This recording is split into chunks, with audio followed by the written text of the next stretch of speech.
और आइए विस्तार से खबरों का रुख करते हैं। केरल के वायनाड में लैंडस्लाइड से मरने वालों की संख्या बढ़ गई है। अब तक 49 लोगों की मौत हो चुकी है। देखिए लगातार यह आंकड़ा बढ़ता हुआ, अभी कुछ देर पहले हमने आपको बताया था किस तरीके से यह आंकड़ा 23 से बढ़कर 43 पर पहुंचा था और अब 49। केरल का वायनाड जहां जबरदस्त लैंडस्लाइड हुआ है और इसी की चपेट में आकर मरने वालों का आंकड़ा बढ़कर अब 49 पर पहुंच गया है। बड़ी बात यह कि 400 परिवार अभी भी मलबे में फंसे हुए हैं। तबाही की ये तस्वीरें आपके सामने हैं और जो जानकारी मिल रही है, देर रात ये मलबा आने का सिलसिला शुरू हुआ और रह रहकर ये मलबा आया, जिसकी वजह से तबाही इतनी ज्यादा है। 400 परिवार अभी भी मलबे में फंसे हुए हैं और देखिए कैसे राहत और बचाव के कार्य को अंजाम यहां पर दिया जा रहा है। एसडीआरएफ, एनडीआरएफ की टीम पहले से ही मौके पर मौजूद, अब सेना के जवान भी मौके पर पहुंच चुके हैं। राहत और बचाव के कार्य में तेजी लाने के लिए मौके पर रेस्क्यू ऑपरेशन चल रहा है। सेना के 3 हेलीकॉप्टर्स मदद में इस समय मौके पर जुटे हुए हैं। ये इस वक्त की बड़ी खबर। केरल का वायनाड, मौके पर राहत और बचाव का काम जारी है। वायनाड में लैंडस्लाइड देर रात से सिलसिला शुरू हुआ और रुक रुक कर ये मलबा आया। हम सीधे आपको लेकर चलते हैं। हमारे साथ हमारे सहयोगी आशीष इस वक्त मौजूद है। जरा जानते हैं आशीष से अभी का अपडेट क्या है। राहत और बचाव कार्य को लेकर मरने वालों का आंकड़ा तो 49 पर पहुंच गया है। आशीष जी, आपने बिल्कुल सही कहा। हमारी जो लोकल एडमिनिस्ट्रेशन से बात हुई है, करीब 11:30 बजे तक जो आंकड़ा, जो डेड बॉडीज की रिकवरी है वो 49 है। 49 का आंकड़ा पहुंच चुका है। 74 के करीब लोगों को रेस्क्यू किया गया है, बचाया गया है। उसके अलावा अब और ज्यादा रेस्क्यू ऑपरेशन को और अलग अलग इलाकों में फैलाया जा रहा है। मौसम थोड़ा खराब है, इसलिए रेस्क्यू रिलीफ में थोड़ी सी अड़चन आ रही है। मुख्यमंत्री पिनराई विजयन लगातार स्थिति को मॉनिटर कर रहे हैं। उन्होंने इंडियन नेवी से बात की, इंडियन आर्मी से बात की, एयरफोर्स से बात की है। तो डिफेंस के तीनों विंग को ऑपरेशन के लिए बुलाया गया है। एक इंजीनियरिंग कॉर्प जो है बैंगलोर से, मद्रास इंजीनियरिंग कॉर्प, उनको इंडियन आर्मी की मूव किया गया रेस्क्यू रिलीफ के लिए। उसके अलावा एनडीआरएफ और एसडीआरएफ की टीम रेस्क्यू रिलीफ के लिए बुलाई गई है। 250 से ज्यादा रेस्क्यू पर्सनल्स अभी भी ग्राउंड पे हैं और रेस्क्यू और रिलीफ में लगे हुए हैं। घबराने की यह बात ये है, थोड़ी सी चिंता इस पर जाहिर की जा रही है कि अभी भी कई जगह पर लोग फंसे हुए हैं या मिसिंग बताए जा रहे हैं, तो उनको वेरीफाई किया जा रहा है और ऐसी आशंका व्यक्त की जा रही है कि ये आंकड़ा जो है 49 का, ये और बढ़ सकता है।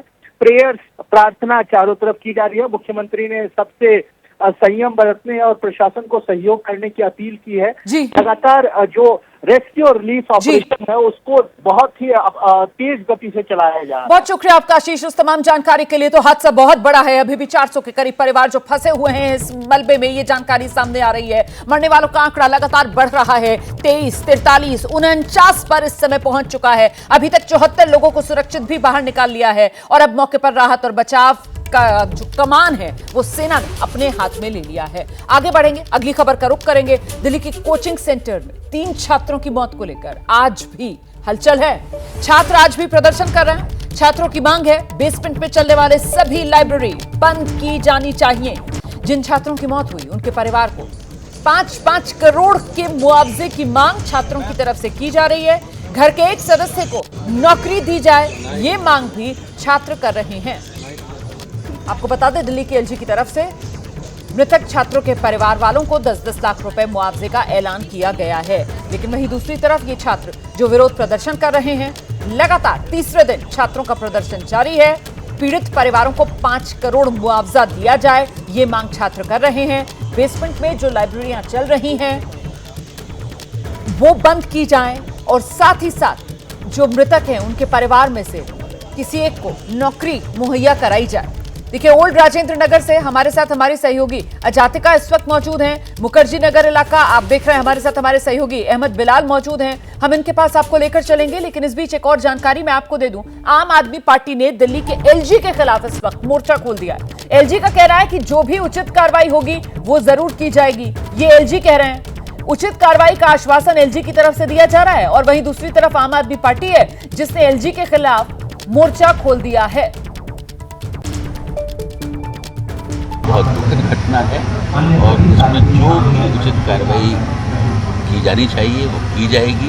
मैंने वहाँ भी कहा था कि हम उसकी जांच कर रहे हैं, लेकिन मैं कोई हेस्टी डिसीजन लेने में विश्वास नहीं रखता हूँ।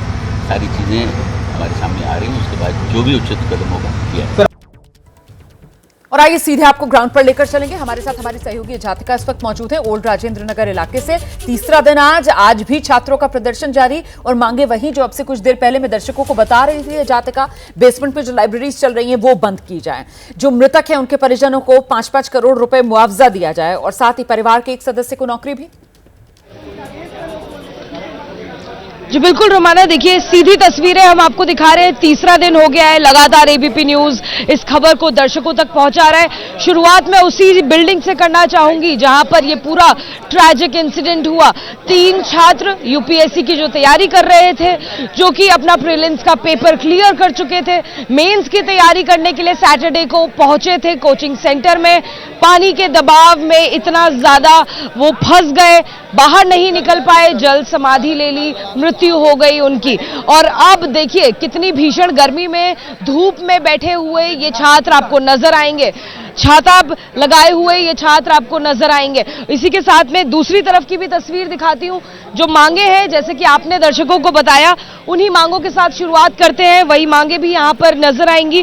उन्हीं मांगों में सबसे बड़ी मांग ये भी है यूपीएससी एस्पायरेंट्स की तरफ से, सारे प्राइवेट लाइब्रेरियों को बंद किया जाए। देखिए एबीपी न्यूज ने अपनी ग्राउंड रिपोर्ट में दिखाया था कि राजेंद्र नगर, करोल बाग, ओल्ड राजेंद्र नगर इलाके में 90% से ज्यादा जो लाइब्रेरियां हैं वो नीचे यानी कि बेसमेंट में चल रही हैं। कई सारी लाइब्रेरी तो डबल बेसमेंट में चल रही हैं और इनकी फीस कोई आम नहीं है। यहाँ देखिए फीस लिखी हुई है 2500 से 5000 रुपए महीने के बीच में ये फीस है। इन स्टूडेंट्स को पूरा हक है कि सरकारी लाइब्रेरी हो, पूरी सुरक्षा हो और यही इनकी मांग भी है। सर, सबसे बड़ी मांग ये है, साथ ही 5 करोड़ की मुआवजे की मांग उन छात्रों के लिए भी बनी हुई है। और क्या क्या मांग?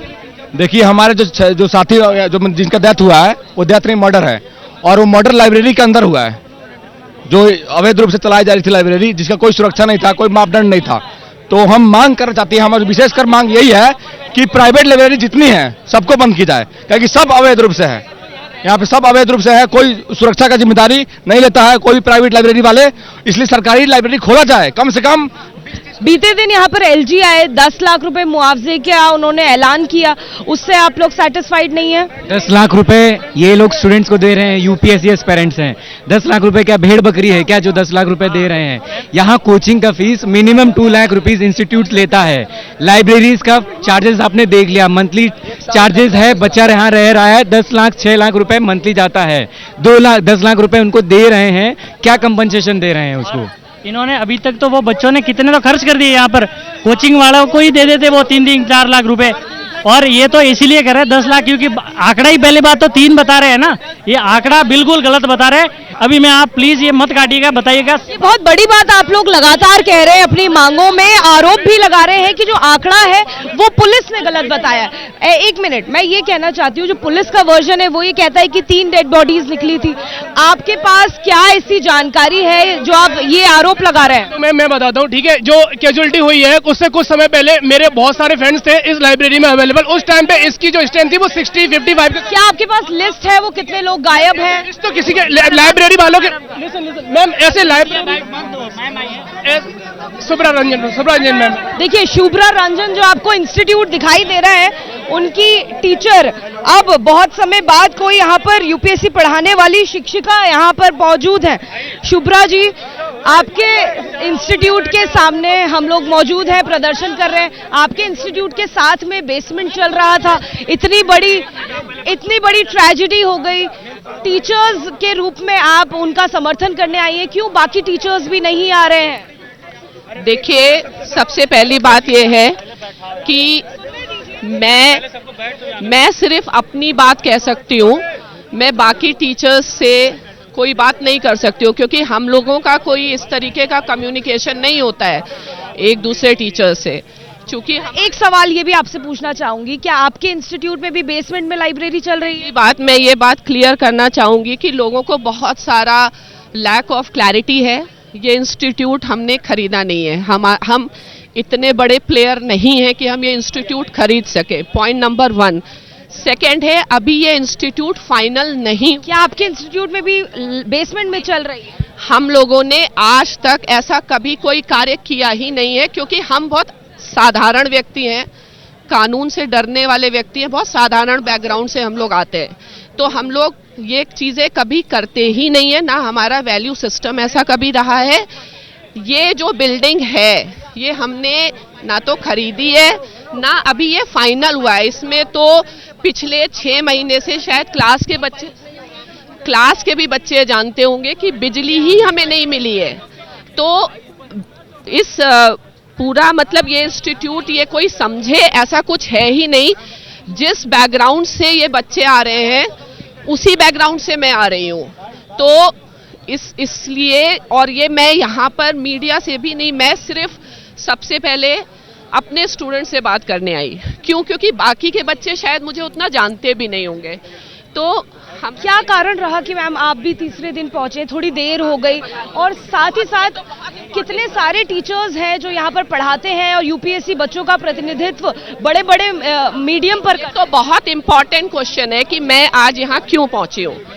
सबसे पहली बात, सैटरडे को ये आरंभ हुआ है ना, हाँ नहीं मैं बता रही हूँ कोई बात नहीं। अरे ठीक है ना, बिल्कुल। तो ये राजेंद्र नगर की तस्वीरें हैं, वहां पर छात्र प्रदर्शन कर रहे हैं और देखिए हादसे के 3 दिन के बाद आज वहां पर उसी कोचिंग इंस्टीट्यूट में पढ़ाने वाली एक टीचर जो है वो भी पहुंची हुई हैं और उनसे हमारी सहयोगी जातिका लगातार बात कर रही है। इस बीच में जरा मुखर्जी नगर आपको लेकर चलती हूँ, क्योंकि यहां पर भी बहुत से कोचिंग सेंटर्स और यहां पर भी बहुत से एस्पिरेंट्स उनके बीच मौजूद हैं। अहमद बिलाल, ये स्टूडेंट्स क्या कह रहे हैं, ये छात्र क्या कह रहे हैं?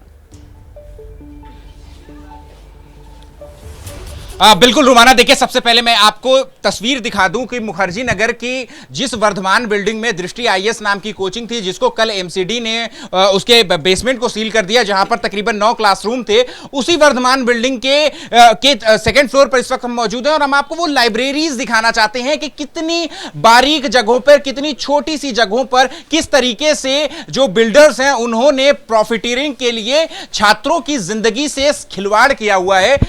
जो आप जाती हैं शॉपिंग मॉल में, हम सब जाते हैं, जो छोटी छोटी दुकानें इस तरीके की आपको दिखती हैं, लेकिन यहां पर मुखर्जी नगर के इस मॉल में तस्वीरें बिल्कुल अलग है। यहां पर इस मॉल में दुकान की जगह पर इन्हीं दुकानों में लाइब्रेरी खोल दी गई है। जैसे हम आपको तस्वीरें दिखाएं प्रत्यक्ष रूप से, तो देखिए यहां पर कि ये एक लाइब्रेरी है, आप देख सकते हैं ब्रिलियंट लाइब्रेरी है या इसका नाम, और ये 7x10 की ये लाइब्रेरी होगी और बाकायदा इस लाइब्रेरी के बाहर बायोमेट्रिक सिस्टम जो है वो आपको दिखाई दे रहा होगा। थंब इंप्रेशन लगाइए, अपना कोड डालिए, उसके बाद ही आप इस लाइब्रेरी के अंदर जा सकते हैं और मात्र 10 से 12 स्टूडेंट्स के बैठने की क्षमता है। 7x10 का ये रूम है और देखिए ये कि ये जो इसका सरफेस है, जो लाइब्रेरी के बाहर का जो सरफेस है, ये पूरा कार्डबोर्ड यानी कि लकड़ी का बना हुआ है। ऊपर आपको ये नंगी तारें जो हैं वो आपको यहां पर दिखाई दे रही होंगी।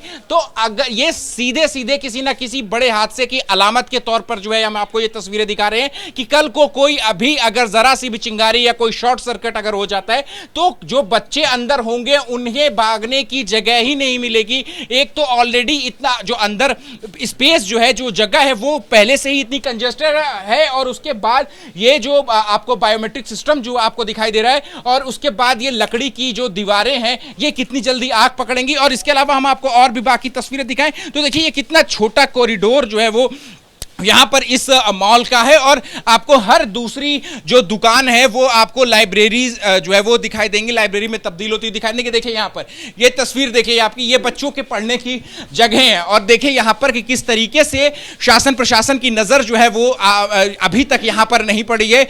ये और तो ये एबीपी न्यूज जो तस्वीरें दिखा रहे हैं उन्हें देखने की जरूरत है कि देखिए यहां पर भी इसी तरीके से लकड़ी के सामान जो सीट है वो यहां पर जो है वो बिखरी पड़ी है और तारों की आप हालत देखिए यहां पर कि किस तरीके से कॉरिडोर में ये तार जो है वो इसी तरीके से नंगे पड़े हुए हैं। और यहां पर लाइब्रेरी जो है वो आपको हर दूसरी दुकान में लाइब्रेरी मिल जाएंगे। कुछ छात्र हैं, ये जो दयनीय स्थिति है जिसमें आप लोगों को पढ़ने के लिए मजबूर होना पड़ता है, क्या जान का खतरा नहीं बनता? देखिए बिल्कुल जान का खतरा है। यहाँ पे आप देखिए, अगर एक भी शॉर्ट सर्किट होगा ना, पूरी लाइब्रेरी एक साथ आग पकड़ेगी। सारे कार्डबोर्ड के हैं, ठीक है, और सारी नंगे तारे हैं। और ये एक नहीं, इस सेकंड फ्लोर नहीं, पहला, सेकंड और थर्ड पूरा इलीगल है। एक बार आप वहाँ दिखाइएगा, थर्ड पूरा इलीगल है। उस पर एमसीडी को पता भी है। 1 महीने पहले एक नोटिस आई थी, इन लोगों ने फिर भी नजरअंदाज कर दिया। कोई नहीं था। आप जब आते हैं, घर से निकलते हैं पढ़ने के लिए यहाँ पर, तो ऐसा महसूस नहीं होता कि कफन, सर पे कफन बांध करके निकल रहे हैं? अरे सर, बिल्कुल वास्तविकता है। अगर एक भूकंप का झटका आ जाए तो पूरी की पूरी लाइब्रेरी ढह जाएगी। और ये वास्तविकता है कि आज से 3 से 4 साल अधिक से अधिक होंगे।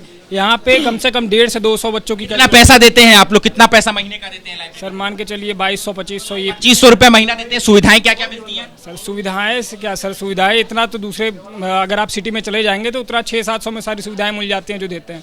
अभी आप यहाँ पे वॉशरूम देख लेंगे तो वॉशरूम का सर वॉश बेसिन टूटा हुआ है, बदबू आती रहती है, वहाँ से सीवेज ओवरफ्लो। 2500 रुपए रुमाना देने के बावजूद भी जो बेसिक सुविधाएं हैं, जो मूलभूत सुविधाएं हैं, वो नहीं मिलती। हम आपको और भी वाकई की यहाँ पर कॉरिडोर के जरिए हम आपको तस्वीरें दिखाने की जल्दी से हम आपको कोशिश करेंगे, ताकि जो एबीपी न्यूज के दर्शक हैं वो ये समझ पाए कि किस तरीके की। शुक्रिया आपका अहमद बिलाल, ये रियलिटी चेक करने के लिए और ये काली हकीकत देश के सामने रखने के लिए अभी भी जो प्रशासन है उसकी नींद नहीं टूटी है। और इस बीच में आपको सीधे लेकर चलती हूँ सीआई की कॉन्फ्रेंस पे। इस समय प्रधानमंत्री नरेंद्र मोदी का संबोधन चल रहा है। सरकार का 10वां वर्ष था।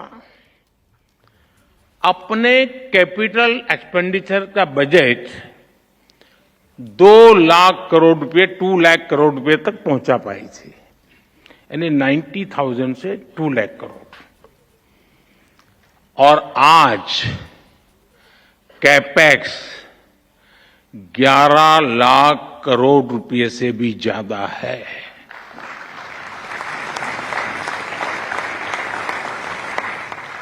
यानी 2004 टू 2014 के 10th ईयर में कैपेक्स किसी तरह दुगुने पर पहुंचा था, जबकि हमारी सरकार में कैपेक्स 5 गुना ज्यादा से बढ़ा है। और आप अलग अलग सेक्टर्स को देखेंगे तो भी आपको सटीक अंदाजा मिलेगा कि आज भारत किस तरह हर सेक्टर की इकोनॉमी पर फोकस कर रहा है। पहले की सरकार के 10 साल की तुलना में हमारी सरकार ने रेलवे का बजट 8 गुना बढ़ाया है, हाईवेज का बजट 8 गुना बढ़ाया है, एग्रीकल्चर का बजट 4 गुना से ज्यादा बढ़ाया है, और डिफेंस का बजट 2 गुने से अधिक बढ़ाया है। और साथियों, हर सेक्टर में बजट में ये रिकॉर्ड बढ़ोतरी और साथ साथ टैक्स में रिकॉर्ड कटौती करने के बाद की गई है। 2014 में 1 करोड़ रुपए कमाने वाली एमएसएमईज को प्रिजम्पटिव टैक्स देना होता था, 1 करोड़। अब 3 करोड़ रुपए तक की आय वाली एमएसएमईज भी इसका लाभ उठा सकती है। 2014 में 50 करोड़ तक कमाने वाली एमएसएमईज को 30% टैक्स देना होता था, आज ये रेट 22% है। 2014 में कंपनियां 30% कॉर्पोरेट टैक्स देती थी, आज 400 करोड़ रुपए तक की आय वाली कंपनियों के लिए रेट 25% है। और फ्रेंड्स, बात सिर्फ बजट एलोकेशन बढ़ाने या टैक्स कम करने की नहीं है, बात गुड गवर्नेंस की भी है।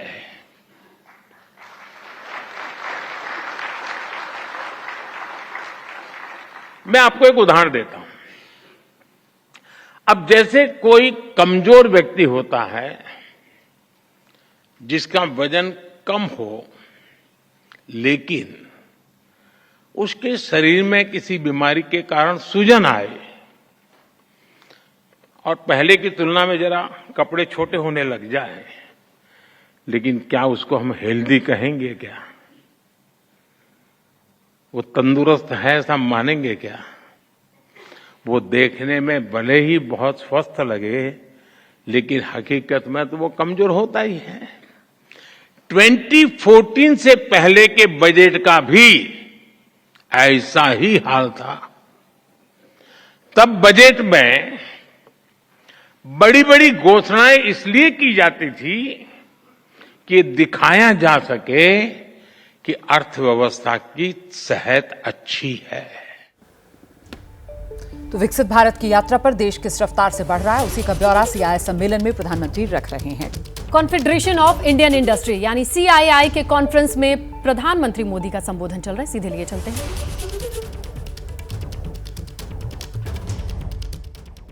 और आज कैपेक्स 11 लाख करोड़ रुपए से भी ज्यादा है।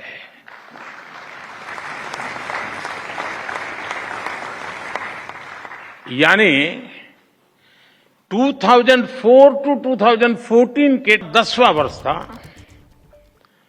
अपने कैपिटल एक्सपेंडिचर का बजट 2 लाख करोड़ रुपए 2 लाख करोड़ रुपए तक पहुंचा पाई थी, यानी 90,000 से 2 लाख करोड़। और आज कैपेक्स 11 लाख करोड़ रुपए से भी ज्यादा है।